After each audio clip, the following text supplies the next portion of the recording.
আসসালামু আলাইকুম, কেমন আছেন সবাই? আশা করছি সবাই ভালো আছেন।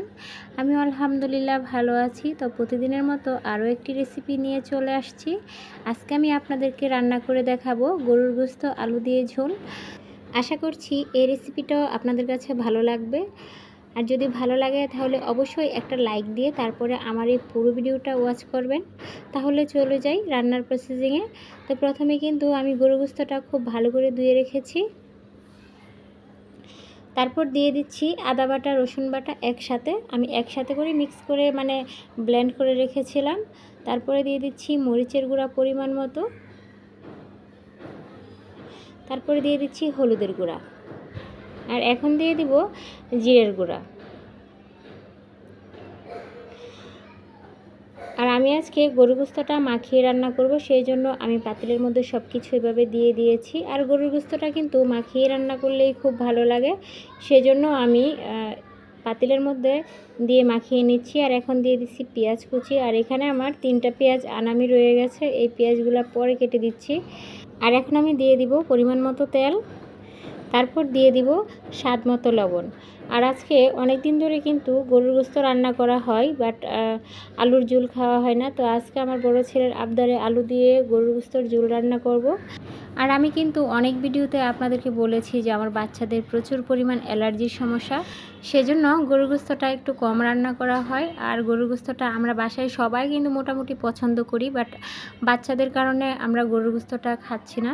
তো এখন আজকে আর কী করব, গরুর গোশত যেহেতু নিয়ে এসছি আপনাদের বাইয়া, তো রান্না করে দেই বাচ্চাদের। তো বাচ্চারা বলতেছে যে আজকে আলু দিয়ে ঝোল করার জন্য, তো তাদের মন মতোই আজকে রান্না করব। ওদের অনেক দিন ধরে গরুর গোশত খাওয়ানো হয় না, কারণ অ্যালার্জির সমস্যার কারণে ডাক্তার বলেছে যে কোনো রকমই গরুর গোশত অ্যালার্জি জাতীয় কোনো খাবার ওদেরকে দেওয়া যাবে না। আমি বললাম যে কতদিন আর বাচ্চাদের কষ্ট দেওয়া যায়, তো সেই জন্য আজকে গরুর গোশত বাচ্চাদের যেভাবে পছন্দ সেভাবেই রান্না করতেছি।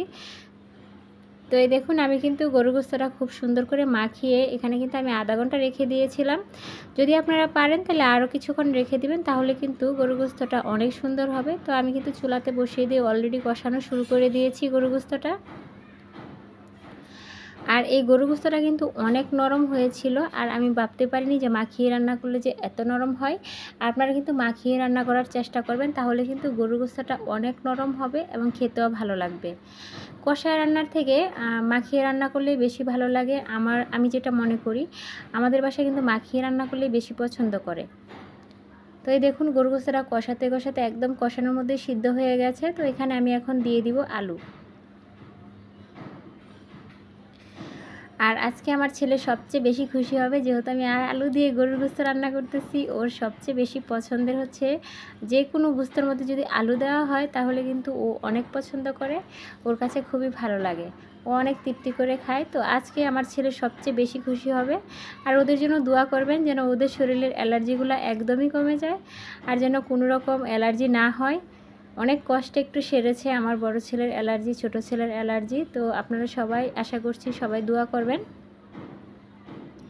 তো এই যে আমি আলুটা দিয়ে একটু হালকা কষিয়ে নিলাম, তারপরে দিয়ে দিচ্ছি ঝোল। আসলে আমি ঠান্ডা পানিটাই দিচ্ছি, আমি আজকে গরম পানি ইউজ করতেছি না।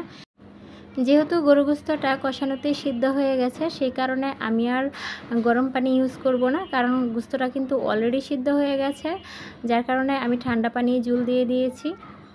এখন শুধু আলুটা সিদ্ধ হওয়ার বাকি, তাহলেই কিন্তু আমার গোশতটা রান্না হয়ে যাবে। তা আজকে যেহেতু ঝোল খাবো, সেজন্য একটু বেশি পরিমাণের ঝোল দিতে হবে। আর ঝোল গোশত খাইতেও কিন্তু খুব ভালো লাগে, আপনারা কিন্তু ট্রাই করে দেখতে পারেন। তো আমার এই ছোট্ট ভিডিওটা যদি আপনাদের কাছে ভালো লেগে থাকে তাহলে অবশ্যই লাইক সাবস্ক্রাইব করে দিবেন, আর কমেন্টের মাধ্যমে জানাবেন কেমন হয়েছে। আর যারা যারা অলরেডি সাবস্ক্রাইব করে দিয়েছেন তাদেরকে অসংখ্য ধন্যবাদ। আসলে আমি কাউকে জোর করতেছি না সাবস্ক্রাইব করার জন্য। যদি আমার ভিডিওর কোনো অংশ ভালো লেগে থাকে তাহলে অবশ্যই সাবস্ক্রাইব করে আমার পাশে থাকার অনুরোধ রইল। গোশতটা কিন্তু বলক এসে গেছে, তো আমি একবার নাড়াচাড়া করে দিয়েছি, তারপর ঢাকনা দিয়ে দিয়েছি। আবার কিন্তু ঢাকনাটা খুলে 5 মিনিট পর আবার এসে নাড়া দিয়ে দিচ্ছি, যেন গোশতটা নিচে দিয়ে লেগে না যায়, গোশতটা যেন পুড়ে না যায়। তার জন্য কিছুক্ষণ পর পর একটু নাড়া দিচ্ছি। অনেক সময় কি হয়, মশলা যদি একটু গ্রেভিটা যদি একটু বেশি হয় তাহলে কিন্তু নিচে দিয়ে লেগে যায়।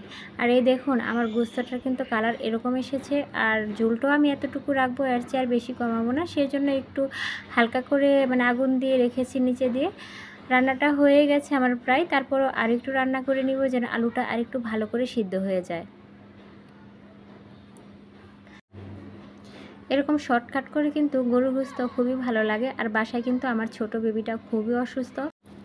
আপনারা সবাই আমার ছোট্ট বেবিটার জন্য দোয়া করবেন যেন ও যেন খুব তাড়াতাড়ি সুস্থ হয়ে যায়। ওকে 4-5 বেলা করে নেবুলাইজার দিতে হচ্ছে। ওর প্রচুর পরিমাণ ঠান্ডা লেগে গেছে। ওকে নিয়ে খুবই কষ্টে আছি যে ও কোনো রকম অসুস্থ হলে একদম সবার অবস্থা খারাপ হয়ে যায়। মানে ও অনেক বিরক্ত করে, সেই জন্য আপনারা সবাই দোয়া করবেন যেন ও খুব তাড়াতাড়ি সুস্থ হয়ে যায়। তো ওর কারণেই কিন্তু আজকে আমি শর্টকাট রান্না করতেছি, শুধু গরুর গোশতের ঝোল আর ডাল, তাহলে কিন্তু আর কোনো কিছু লাগবে না।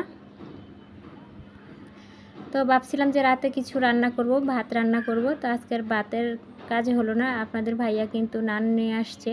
এই নান রুটি হলে আর কিছুই লাগে না, বলতেছে যে বেবি নিয়ে পারবা না, সেই জন্য তোমার জন্য নান রুটি নিয়ে এসেছি। আমি শুধু গোশতটা রান্না করেছি।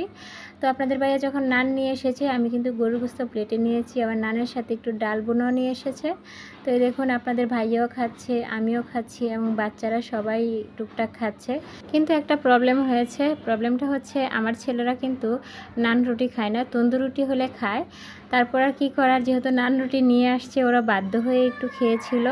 ওরা কিন্তু নান রুটি পছন্দ করে না। তো আমরা স্বামী স্ত্রী দুজন কিন্তু নান রুটি খুবই পছন্দ করি, মানে আপনাদের ভাইয়া এবং আমি।